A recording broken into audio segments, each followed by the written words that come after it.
Kenapa? Tunggu bantal, kena saya. Happy lah. Habis-habis. Ni, tak payah tunggu. Ni, promosi hebat 25 hari bulan ni, start sampai 11 hari bulan. Okey, tunggu apa lagi? Banyak barang tau. Promosi lepas raya memang lagi aduh punya. Apa barang dia? Ini ada. Amari macam ni. Nampak ni harga dia? 4225. Sebelum ni tak ada tau. Ni. Kita bagi ni. 2990 yang ada lampu macam ni. Lawa lah. Memang, malah nak cakap lah. Nak almari besar tapi murah. Ini dia. Yang ni 788 tapi dapat 499 saja. Yang dua glass door punya ni 888 tapi dapat 699 sahaja.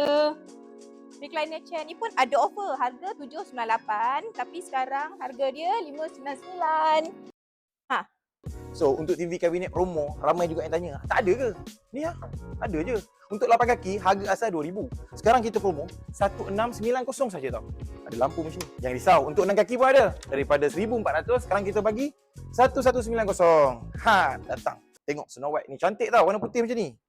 Orang untuk sofa 2 dengan 3 seater dan stool ni pun ada offer. Harga normal 1088, harga offer sekarang 799.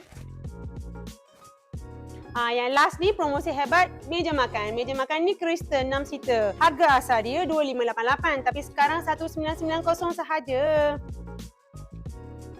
So, tunggu apa lagi? Sebenarnya bukan satu barang, banyak barang lagi tau. Ni, tarikh ni jangan lupa. 25 sampai 11 hari bulan.